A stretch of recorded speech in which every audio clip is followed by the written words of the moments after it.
Welcome to the Dash Mindset Podcast. I'm Sherry Zievenbergen. You were born, you're gonna die, and your adventure is your dash in between. So make the most of it. Unlock your potential in all aspects of your dash by embracing your uniqueness and living in a way that's authentic to you, not by doing more things, but by focusing on the right things. I'm a former corporate leader turned coach who's on my own journey, and I'm passionate about helping you on your journey too. So on the podcast, we'll explore how to live authentically by deciphering who you truly are and what you truly want. Are you ready to take a step toward designing your dash? Someday doesn't actually exist, so let's do it now. Hello, everyone. Sherry Z with the Dash Mindset here. And today I am so excited to have my friend Lisa Even with us. Lisa is an author of the book Joy is My Job, which we are going to talk about. And she's a joy connoisseur. She's a keynote speaker. She is on a mission to meet 1 million people. And I think she's getting pretty close.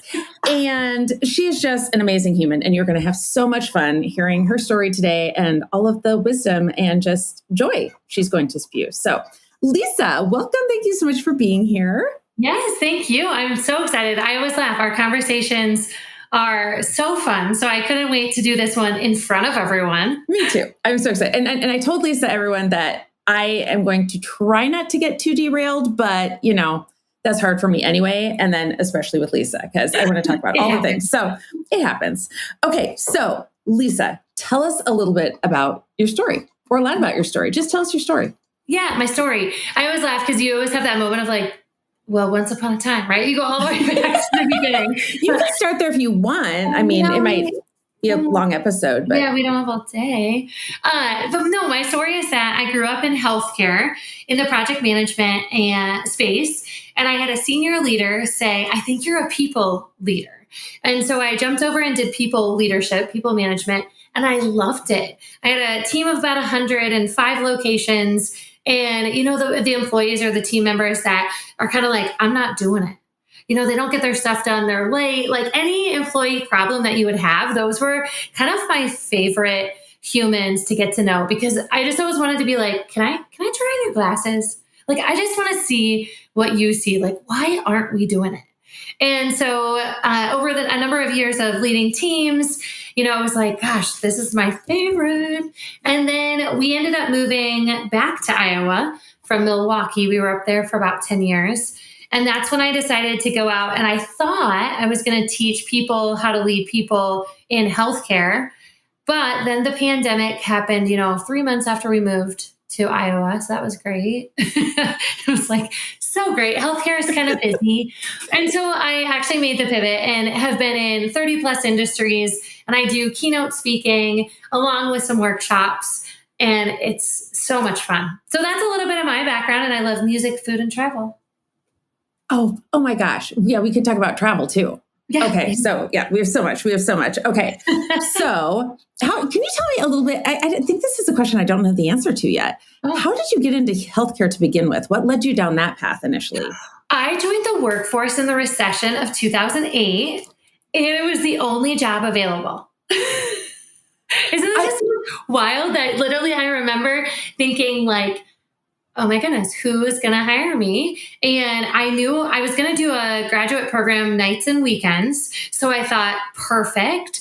That way I can work full time like you do and pay my bills. And yeah, the first company that hired me was a healthcare staffing company, and just kind of kept following that path and loved it. But yeah, isn't it funny? It was like just an accident. I love that because, okay. And what had your initial plan been? Or did you have a plan? Because generally things don't go as planned, right? So. Yeah, I know. Isn't it funny? You're like, yeah, nope, didn't go that way. So I thought I wanted to do some sort of something like city management, city leadership. And the reason being, I've always really loved like unique groups of people trying to work together. Right. So you'd have like the, maintenance crews on all the buildings, working with like government officials. Like I was just really thinking like, ooh, how can I get into an industry that has a variety of things, but also like building community and all that? And I will tell you what, without really knowing it, healthcare is like that too. Because if you work in a hospital, like I did, we had maintenance, we had, laundry and housekeeping all the way up to front desk people and doctor's offices and nurses and, surgeons and operating rooms. So it really was, it was about, like, in my hospital, I think it was about 900 beds, which meant there was about 6,000 people in the building at a time. So it was a city. So I think that's probably where, ironically, I was doing like city quote unquote work because we were making this hospital run. Yeah. So you were doing what you intended, just in a very different way. Yes. 100%. That's so interesting. And I think, okay, so when I was in the corporate world too, I mean, really any environment is kind of like that. Now, when you're saying it that way, because there's IT and then there's legal and there's compliance and there's, operations, and everybody has their own culture within the overall culture, speaking a little bit. Oh, yeah. I mean, speaking different languages, right? So, I love that. I cannot believe we haven't had this discussion. I know. Before. This is funny because I love kind of going into these different groups and almost realizing, like, group A, you should talk to group B. Like, you guys actually would help each other or like solve each other's problems. Or even I remember, like, on one particular project, we were trying to figure out who collected some information, like who's keeping track of this. And then what we ended up finding was that everyone was keeping track of it in their own way, in their own, like, some of the different departments were using a computer program. Some of them were using more like an Excel. Some were handwriting. And that was like kind of some of my favorite work of kind of building those bridges of like, group A, meet group Z. They're doing it too. Right. Oh my gosh. Yes. It's basically the same thing, just in a different environment. Yeah. And then everybody was probably thinking the other teams needed it or something. And they probably, oh my gosh. So, okay, well, we have to have a separate discussion about all this. Carry on. But I love that. That makes so much sense. Okay. So you love building bridges too. Okay, cool. So now let's talk about, we could go so many different directions. Let's talk about your book, Joy is My Job, which I have here. I love it so much. And first of all, let me step back a bit. So before you wrote your book, I don't know if you remember this or not, Lisa, how we became friends. I told you we were going to be friends. Do you remember that? Just barely. Tell me again, Sherry. Let me tell you the story of how our friendship began. So you did a presentation here in Cedar Rapids. I went and I thought, okay, we're going to be friends. We need to be friends. And so then afterward, I told you, I said, okay, you're going to be my friend. You're going to be my friend. I don't even know if I gave you an option of me being yours, but you were going to be mine. And ever since, we've been friends. And then in the meantime, you have done so many keynote speeches. You've written a book. So you go where you want to talk about, where you want to go next. Do you want to talk about your book? Do you want to talk about keynote speaking, your different ripple effect? Yeah. Well, it's funny that we were just having this conversation because I don't know, for anybody who's listening, who's thinking, gosh, I like a variety of things. Like, I'm sitting here being like, me too.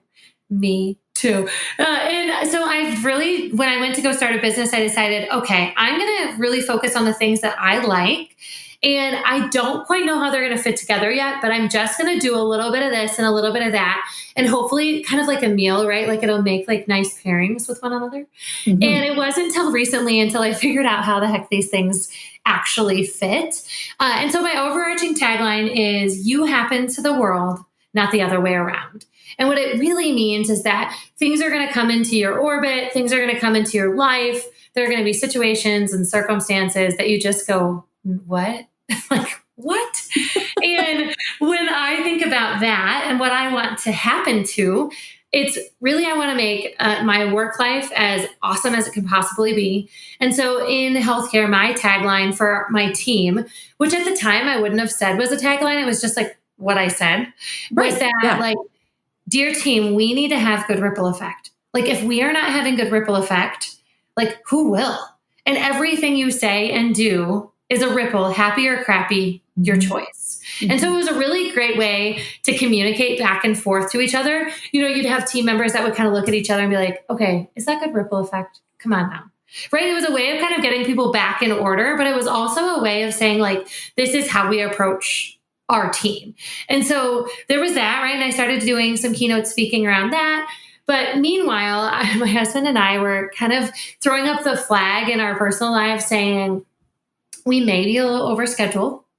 And we are scheduling our work meetings and our doctor's appointments, like when to change the furnace filter, when to give our dog her medicine, right? Like all of these things were on the calendar. And I looked at my husband one night and I said, I think we need to schedule something else. Like, I think we need to chase something other than our responsibilities. And that's really where the idea of my book was born. We decided to make joy our job. Now, we kept our real jobs, but we just decided that we wanted to like find ways to put joy in our lives, like all over the board. So we hung a whiteboard in our bedroom. And my husband's like, as people do, right? I mean, they hang whiteboards in their bedrooms. Of course, you wear your whiteboard. And I'm like, yeah, if you could just like hang it right by our bed, that would be great. Yes, please. And so we did, and we started to make a list of things that bring us joy, things we wanted to do for joy, and that moved from whiteboard to calendar. And now we periodically sit down and actually look at our calendar and say, like, do we have enough joy? Like, do we need to add some? And so that was like a little bit of the inspiration. And then we would tell our family and friends, like, oh, I'll add that to the joy calendar. And it was really more just a fun exercise for us to, give ourselves permission and hold ourselves accountable to this concept. And then it kind of took off. Our friends were doing it. Our family members have joy calendars. And then finally it was like, when are you going to write that down? And I was like, yeah. Okay, yeah. I should write that down. So that's really what the book is all about. It's kind of our personal journey of how we started to do it, and then kind of how to combat all the barriers. Like, I'm tired. I'm not creative. I don't have time. Joy costs money. All the excuses, which are really valid. But also I would say, and we could probably find some free joy. Like, we could have a picnic in our living room, right? Like, we could take the meal we were already going to eat and like go sit on the rug and eat it. Right. We could do that, right? Like, it was just like those little mini mind shifts to kind of say like, okay, we can think of this differently.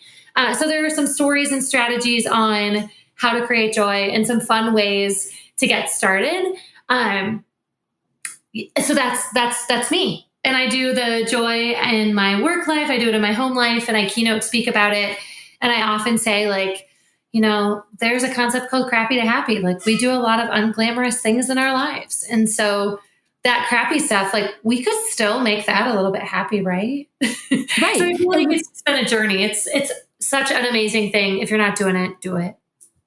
And I love the whole crappy to happy thing, because we get so focused on, changing the filter. And that reminds me, I think I need to change my coffee maker filter. I think that showed up on my calendar. Yeah.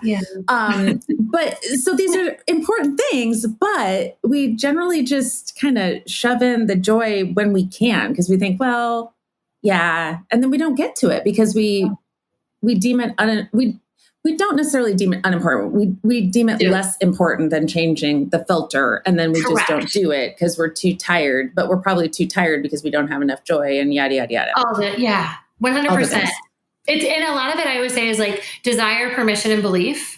So like, do you want more? I once had a lady raise her hand and say, like, I've got enough joy, thanks. And I looked at her and I was clearly like, lady. Exactly. I was like, I don't know if I believe you. But in my mind, I'm like, you're 100% correct. Like, if you at this very moment don't need it, like, perfect. But if you do, like, half of it's permission giving, and that like really does take some shifting of like the barriers that I was just talking about. And then you kind of got to believe that it could happen. Because sometimes we're like, well, I can't sleep, I can't have joy until my kids sleep through the night, or I can't have joy until, this next project is done at work. And we kind of believe that it's not so.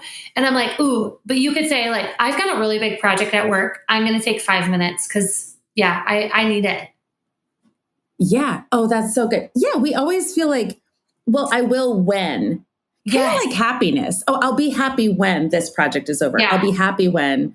And kids are such a big excuse for not doing the things we want a lot of times. I mean, clearly, kids bring a lot of joy. And not every moment, but I mean, I do think there are so many people who think, oh, when our kids are older, but okay, what does that look like? Or when our kids graduate, or when whatever, there's always something. And then we just keep postponing. We just and delay then by it. the time, we just delay it. And then by that time it's, oh, I'm too old or I'm too tired.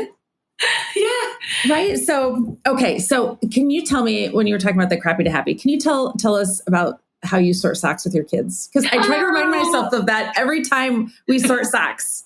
Yeah. Well, I laugh because I don't know about like the people listening, but when I first moved in with my husband, we started immediately noticing what we don't and do and what we want each other to do. And I remember one of the first times I did laundry, I threw his socks in the drawer and he's like, can we like match them? And I was like, what? Like a little part of me is like, I've seen this before. These people matching, like sock matching people. I didn't know I married one. Yeah, I didn't know I married one. And I was like thinking, that takes so much time. Like you want this matters to you. And so after about 2 years, I was like, okay, I'm over it. I'm going to let you win. And so, as my kids have gotten older, I'm like, guys, sometimes we do things we don't want to do. Mom does not want to match socks, but it's really important to dad. So we're going to turn this into a little bit of like joy, a little bit of fun. So we actually call it a sock matching party. And when we match our socks, they come out of the dryer. I literally, when they were little, would yell up the stairs like sock party. And they would know that this was like this thing that we didn't want to do, but we could not let it get us down. And so we would find creative ways, whether it was music or ordering pizza.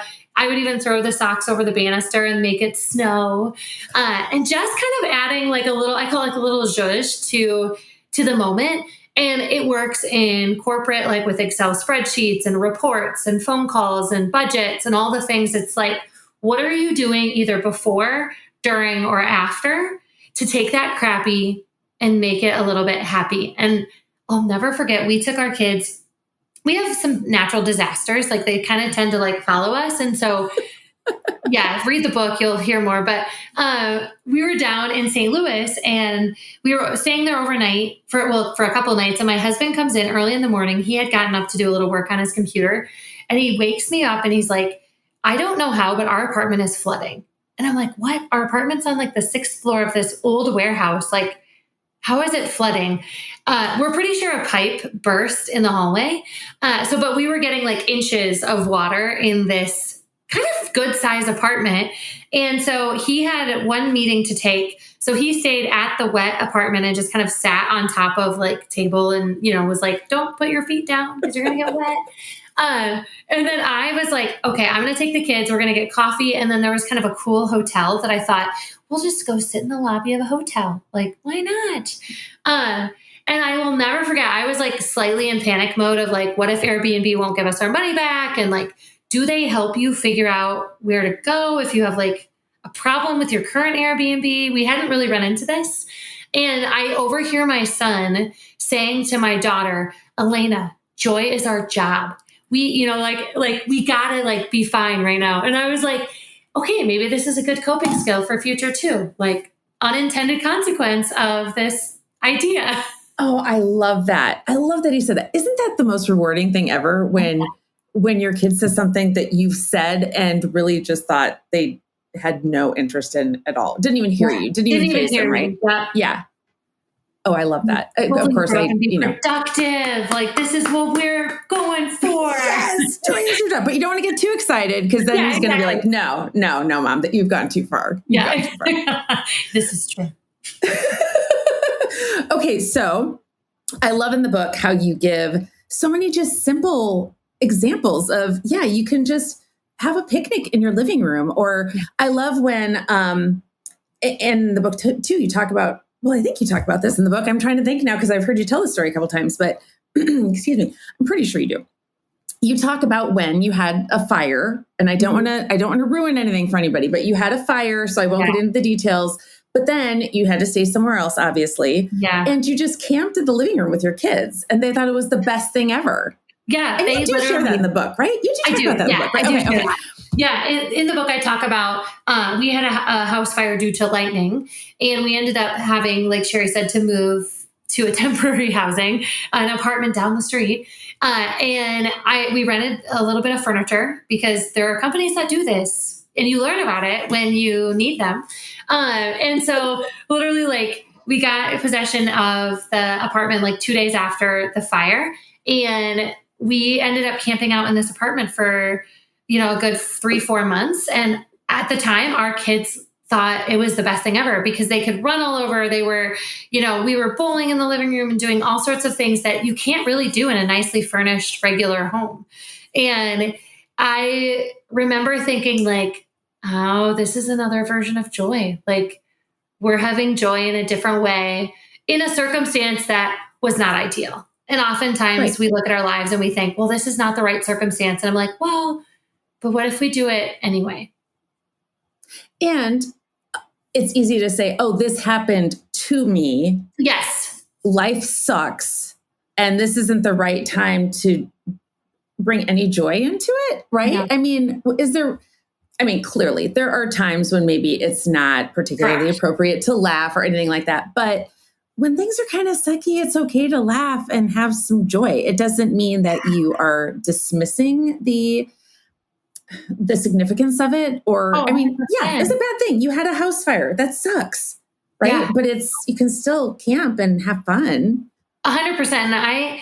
One of the things I think about is like, you can be two things at once. Like I tell the story in the book about, I had a cousin pass away when we were in our late teens.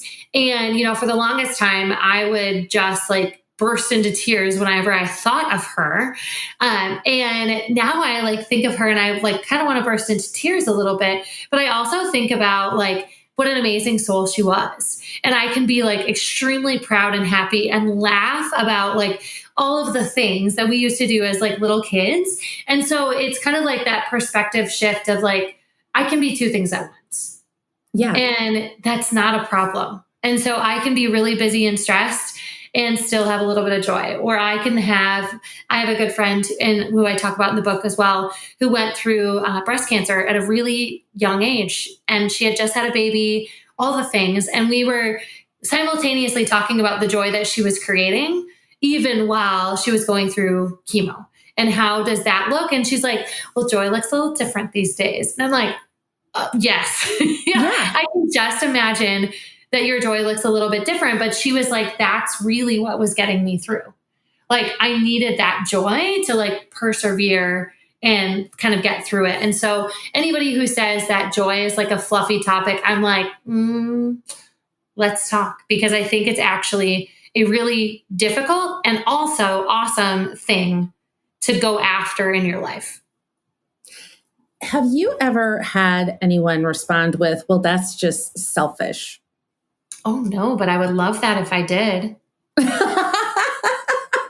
I would love to witness your discussion with someone. And I think of it like a bank account. And so when I say like, are you saving money for retirement? Are you saving money for a rainy day? Like, are you putting money in your bank account to pay bills? I would say joy is the same thing. You are going to need it to like react to some of the hard stuff at work. You're going to react. You're going to need it when you have a really crappy time and you say to yourself, I need something to look back on or to look forward to. And those are really the principles that when I think about is I want you to be able to look ahead even till tomorrow and be like, well, I know, I'll be having joy tomorrow. Yeah. Like that's what I do. Just like your bank account, like I put money in it every time I get paid. Yeah. Right. I do. And you don't save all of your money. You don't think, oh, well, I will have joy when I'm 70 or whenever, right? People have a tendency to do. You have to spend money along the way. You have to have joy in your life along the way. Otherwise, what's the purpose? What's the purpose of it all? Oh, yeah, 100%. And I always say like, you can't have joy 24/7, but I want you to be like ready for it at any time. Like it might be in an hour. So like, get ready. Get ready for it. So tell us about the little dates you go on with your husband. I love that. Yes. So my husband and I work really weird schedules. He works 12-hour shifts. And then I do this. So I go speaking and I travel quite a bit for my job. And so we have, usually it's either a Wednesday or a Thursday. Our kids get home from school and we don't have time for date night. Like that would be awesome. But it just doesn't really seem to work out regularly. And so we have figured out that we do a date from 3 to 4 p.m. So our kids get, walk home from school. They literally arrive home and we're like, would you like technology and a snack? And they're like, yes, we would. And we're like, great, mom and dad will be back in 1 hour. And it has been like the best little like mini date that we go on. We have a list of coffee shops printed and we literally go to the coffee shop list. We look at it and we're like, okay, let's go here. We drive there, we order, sometimes we're literally like drinking while we're driving home. And then we walk back and drinking coffee, drinking coffee, not alcohol. We get home and we're like, hi, we just went on our date. And we're like, welcome back. And so we're like looking for spaces and places where we can like sneak it in and it doesn't have to feel overly official. We don't have to plan it. It's not a lot of money. Like sometimes we literally walk around our block 5 times and then we tell our kids we're back and they never even knew that we were like out front, like every 3 minutes. Where did you go? Yeah. Were you gone? Yeah, kind of, not really. This is making me realize too, this really plays into, and I don't know if you experienced this when you were in your, I'm going to call it a real job. I'm going to do air quotes around it. Not a fun job. Yeah. Right. I always kind of, and I really enjoyed my job. It's not that I at any point hated my job. Well, maybe there were days, right? Or maybe projects, whatever. But on Sundays, I would start to kind of think, I gotta get back to it on Monday. And so, that's one day when you're not working, but you're already kind of thinking it's almost a little bit ruined because you're thinking about going back on Monday. And then you can't wait until Friday. I mean, it's like, you're not really, your life consists of wishing it was a different point and then dreading the point that's almost going to happen instead of just incorporating joy into it and just experiencing fun and joy throughout life and at work and even through the sucky times. I would agree 100%. And not, like, I don't want anyone to think, oh, she's just sunshine and rainbows, because that's not it. It's more just the intentionality to it of like, when I feel myself creeping one way, I'm like, wait. Do we have enough? And it's like, okay, I creeped over here again of like, do we need it? Do we need more? And I think that has been really a helpful like shift in our lives, because there certainly are, like when our kids are in sports and we've got, busy times of year, we look at each other and think like, this is crazy. Like, this is nuts. But then we also remind ourselves like, okay, well, let's happen to it, right? Like I want to happen to it versus just letting it be a blur or being, like you said, kind of the thing that you're like, okay, here we go. We got to go to another sports thing. Yeah. Okay. When you said that, has anyone ever said to you, okay, you're just sunshine and roses. Unicorns don't actually exist, Lisa. Actually, my 12-year-old son still sometimes says it. He does. And I laugh because his personality is a little bit more like, he's very like black and white. If you haven't noticed, I'm a little gray. And I'm like, we can be both, right? Like that's not an answer on a standardized test. But I find that those folks, and especially though when I think about like those type of people, if my son grew up and let's say he's a data analyst or you're someone in a very like even healthcare, right? Very protocolized area. I really liken it to, well, return on investment. Let's track the interest and like the stress saved and like the times that you were able to have a good relationship with your family, like just measure it in a different way. And we can get really specific about it. In relation to like what return are you looking for and how do we get it? Because I do really like to track things as well. And so that tends to help people who maybe are a little bit like, well, and I'm like, oh no. Like this is actually a metric that you should be tracking in your life. You should, just like in healthcare, when they take your pulse and they check your oxygen, like we're going to do the same on joy. And if you're not a nice human, because you're not having joy, like what does that cause? And I often will say, like, what are you causing? Right. And sometimes you're like, and I'm like, you bring the weather. Yeah. I love your reactions to things. So do you, okay, we both like to travel a lot. And one thing I have experienced with people is just the general thought that, okay, I like to travel too, someone might say, but I'll have to save up for that, or I'll have to, the reason I'm tying, it all ties to joy, right? If it's something you love, a lot of times we think it has to be one or the other. It has to be, I'm going to go all in and take a 1 month, I don't know, sabbatical somewhere. Yes. Yeah. I need to be gone forever. I need to spend tens of thousands of dollars doing it, and I need to save up instead of just, doing something fun. So like this summer, you guys went to, you guys went somewhere where you had gone when you were a kid. Is any of this ringing a bell, Lisa? And it wasn't expensive and it wasn't far. Yeah.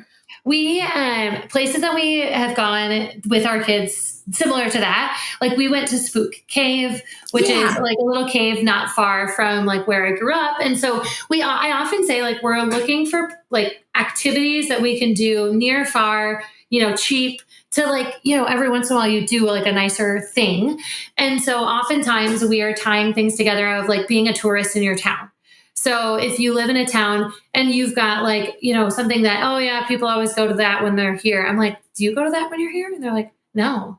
I'm like, oh my gosh, go to that when you're here. Like do it. And so oftentimes we're looking for like things that we can do for either cheap or just like things we did when we were little. And then other things that we're looking for on the travel front is, let's say you are planning like a big vacation that you're like, I'm saving for, a year to be able to do this. I often am asking people, well, are you doing the staycay before the vacay? And they're like, what? And I'm like, well, if you're going to take your kids to London for Christmas, because we found a really cheap flight deal, like, what are you doing before that to have like a fun meal that they might have in London? Or where, are you doing like something related to that activity ahead of time so that you get like 3 more vacations in one? It's just 2 of them were at your house when you did the thing.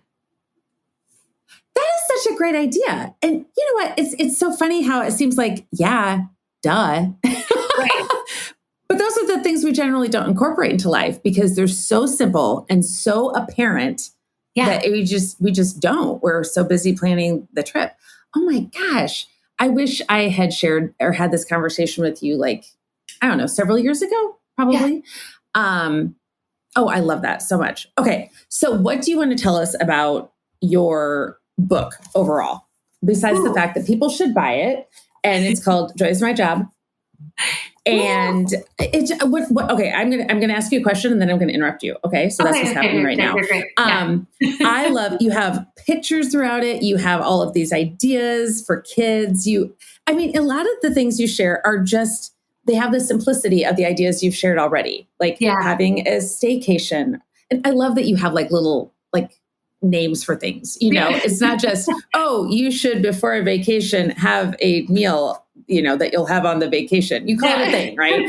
Like crappy to happy, all the things. But that's what I love about your book is that you give all of these simple tips that people just don't think about. So now, what would you like to share about your book? I would like to share that if you are thinking, maybe I want a little joy, I would say like, if you wait for joy to find you, good luck. Like you are going to wait forever. Like if you are looking for something or someone or some, moment to inspire you to do the thing, like I always say like, gosh, good luck. Like you might wait like a really long time. And so if you're thinking, okay, I'm open to this idea, the book is really going to just be a launching point for your joy. And I always say like, your joy and my joy are not going to match. Like even my husband's joy, there's a concept in the book where like sometimes we just are in someone else's joy. I sit there and I watch a football game with him and he tells me all the scores and the stats and like the trades that were, this guy, and I'm like, my only job is to sit there and nod and be like, yeah. And to like watch his face be joyful. And I like, that is my only job. So if you're thinking like, I don't like the same things as someone else, I'm like, well, just be in their joy for a little bit, mission accomplished. And then also like, don't feel bad when your joy doesn't match other people. Like if you want to have, a drink and a book on your front porch and that's joy, great. And if you want to travel the world and try crazy new foods that you can't spell or, describe, like great. But joy is going to look a little bit different for everyone, and it should. So some of the ideas in there, I often say like, and what about you? Because I want to get you started to be thinking like, oh, what about me? I had a woman, she attended a session, and then about 6 months later, she was back and she's like, I'm back, Lisa. And I was like, okay, what have you been doing for joy? And she's like, I started a card club with my friends. And they like come to our house and like an old school card club, like back in the day, and they play cards. And I was like, well, now I kind of want a card club. Like I'm like seeing all the things from other people. And I have a note in my phone that like when I hear someone else's joy, I'm literally like, could you say that again? Like I need to write that put down it on my list. Yeah. So that's what I do. A couple things that that triggered a couple things for me. One, I love that you said we shouldn't depend upon someone else to give us joy. I think so many of us are doing that. Just like, oh, well, when this person wants to do this thing with me, then I will, or then I can, or whatever. But yeah, and I love that you and Loris, your husband, you don't love doing the same things, but you still, you experience joy within that person's joy. And then sometimes you probably don't watch every game with them, right? No, just like once a month, usually. Like we had a friend gathering and it was like our friend group, the husbands and the wives. And the wives, we wanted to go to a Bridgerton ball where you like get dressed up. And of course the guys didn't want to go, but they went because they were in our joy. And everybody kind of knew like all day long. And some of them even had like funny top hats that they got on Amazon for super cheap. And they didn't really fit, right? And you're just laughing because it was like, thanks for being in our joy today. And then, other times we're doing the baseball game or, whatever it is that they really enjoy. And I think the fun of it is it takes the pressure off of you trying to have to enjoy it when all I do is watch my husband have the joy. And it brings me joy to know that he's having the joy. So it's kind of like a domino effect in reverse. Right. And it's not like you are acting like, oh, I'm really loving this football game and I really understand what the heck you're saying and I really care. Right. Right. Exactly. I think we often feel like, oh, well, I have to act like I like the thing. No, you don't. I mean, there are plenty of things my husband does with me that I know he'd rather probably be watching paint dry or clawing his eyes out. But when it's important enough to me, he'll do it. He's interested. But I will also say, though, that there are some things that we recognize. I'm guessing this is the case with you and Loris, too. We recognize that if one of us is doing something for the other person just because we feel like we should, it's actually going to take some of the joy from that person. So here's an example. When my husband loves to go, when we go on vacations, we generally, if it's just the two of us, we generally will have a day where we're separate because we don't want to feel like, oh, I have to do this because you want to, or I have to do this because you want to, because then that just kind of sucks the joy out of it, right? Yeah. It's like, okay, I don't want you here if you hate it. I mean, that's not adding to my joy, right? So, I really, I appreciate that because it's, I don't feel like, oh, you don't want to do this. I guess I won't. So he loves to go to museums and I like to go to museums, but I just kind of get the gist and I'm good, right? Cruise and then you're on your way. Yeah. Like, okay, I've been to this museum. That was interesting. I won't remember it, 10 minutes from now, but it was a great experience. But my husband will read all of the things. And so there's have been several times when he'll just take his own, half a day or day and go alone because he knows I'm just kind of standing there and I'm not being, a jerk about it, but I'm just kind of standing there waiting. Right. Yeah. And that just takes from his joy. So, I just encourage people to think about that you don't have to love everything and you can do things separate. No one on the planet is going to love everything you do and vice versa. 100%. Yeah. And if they did, why would you want to be with that person? Right. Well, my husband has kind of his own joy list and I have my own joy list and our kids have joy lists. And so sometimes we're looking at the things that are like all on all of our lists. Like we all kind of love travel. We all love going to shows and we love doing certain things. But, my daughter, she loves manicures. And I laugh because she'd probably be horrified if you look at my nails right now. And, she's 10. And so sometimes we do manicure. I do manicures with her more because she loves to play spa. And I'm like, mommy doesn't. You kind of do a combination of yours, ours, and theirs. And it really does. You need a little bit of all of it. Yeah. Yeah. I love that. Okay. One other thing that occurred to me. So you have lists. You have a whiteboard in your bedroom. Yeah. With a joy calendar. Okay, for the person who might be thinking, listen, Lisa, I don't need another list. I have enough lists. What would you say to that person? Or is this a question you've gotten before? Oh yeah. I tell them like, it's going to come about different for you. So I have a note in my phone. You might just honestly keep it in your mind, but the biggest key is to get it on the calendar. And the reason why I say that is because most, not all, really are working from a calendar of sorts. Like, what am I doing tomorrow? Whether it's a mental calendar or a physical calendar. But I don't want that idea to just get stuck in your mind and think, well, someday.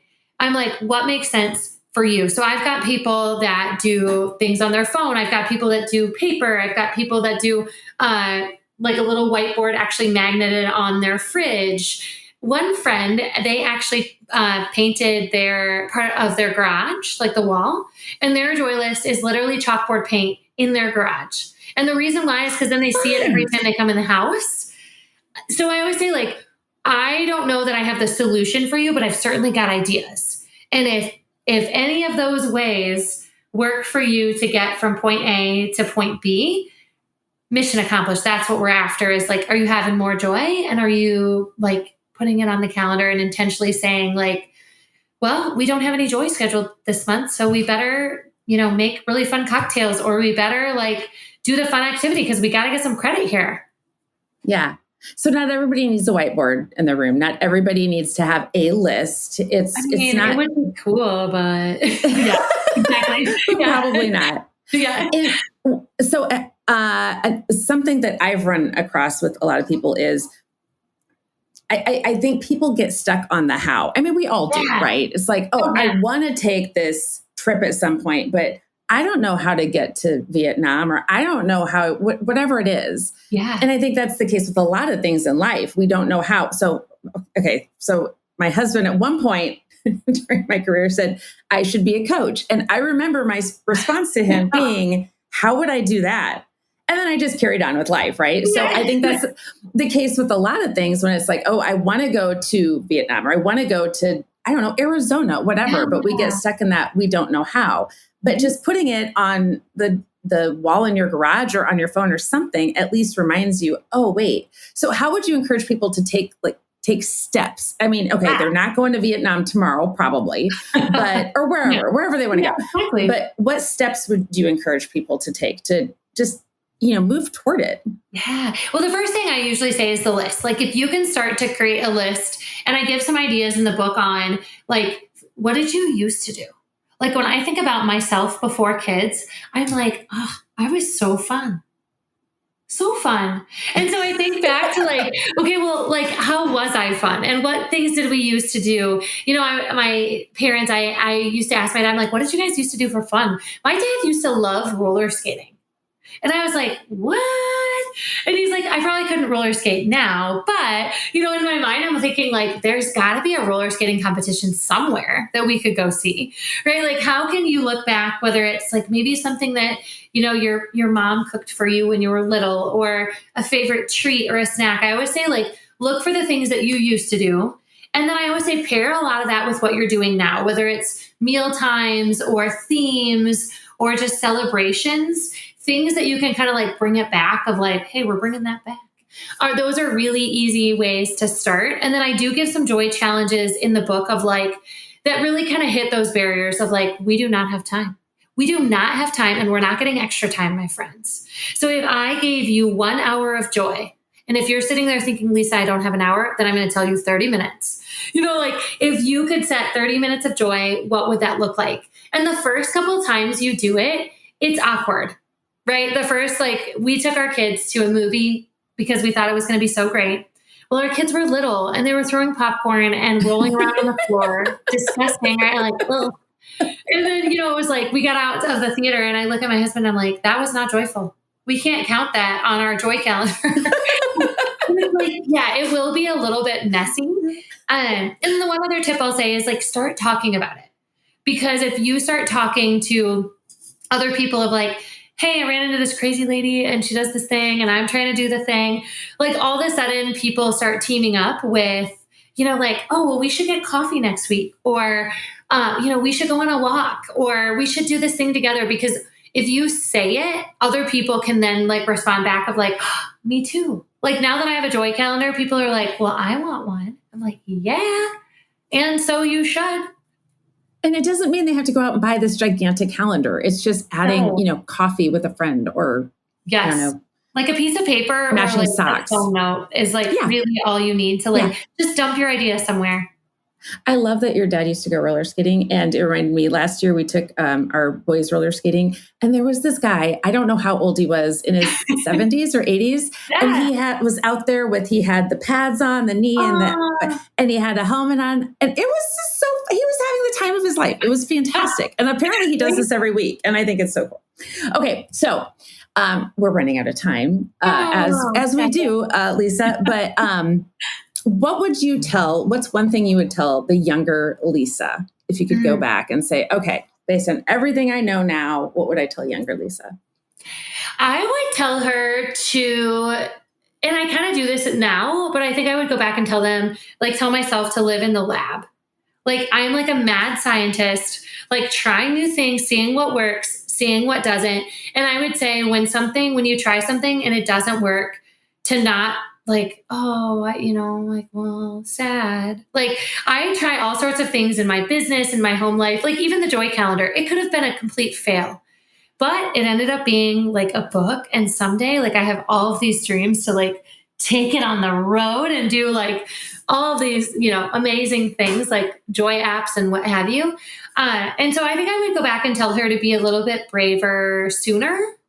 And just get out there. And if anybody says, well, I would tell her to look them in the face and say, I'm doing hard things. What are you doing?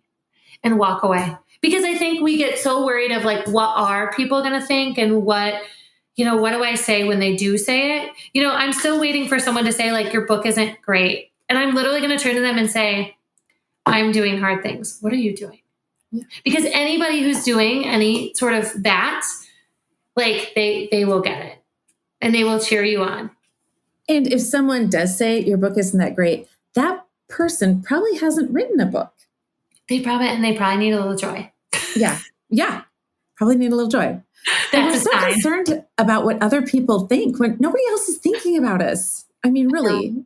And if it's just like a blip, if they do like, oh, that's weird that Lisa goes to 1 hour coffee with her husband. Okay. I mean, who cares? Exactly. And I think, younger Lisa, because I have a very large family with like lots of cousins, right? And so you just get like lots of opinions. And I remember like trying to just nail it so that like everyone would like see it as a great thing. And I'm like, oh, that's exhausting.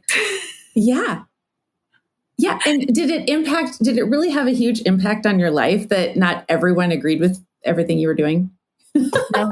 And it didn't. And even like, it was funny because like even some of my like family that learned about the Joy stuff early on you could tell they were kind of like, oh, I don't know. It's funny how they come back around later and they're kind of like, okay, I remember you talking about it back in the day, but I didn't really quite realize or know, they just start to like, people latch onto things later. And so don't be afraid if you've got a wild idea or you're interested in something that, like, you think is kind of silly. I would tell younger Lisa, like, oh, freaking go for it, girl. Yeah. Like, oh. Just do it. No one you will never reach a point where everyone agrees with everything you do. And if they do, it's probably not that exciting of a thing that you're doing. I know, right? Yes. Oh, I love that. So everyone needs to buy your book. Joy is My Job. Have good ripple effect is one of the things you often say. You've been on a mission to meet a million. I think, did I say that? You're just such a good connector. And you had the Rising Tides event. We haven't talked about that. And I know you're going to be doing something a little bit different. So can you mention something there? Yeah. Well, and two things. So my Rising Tides Connections events I do some of them live in person in Des Moines, Iowa. I don't have the next one scheduled, so like stay tuned.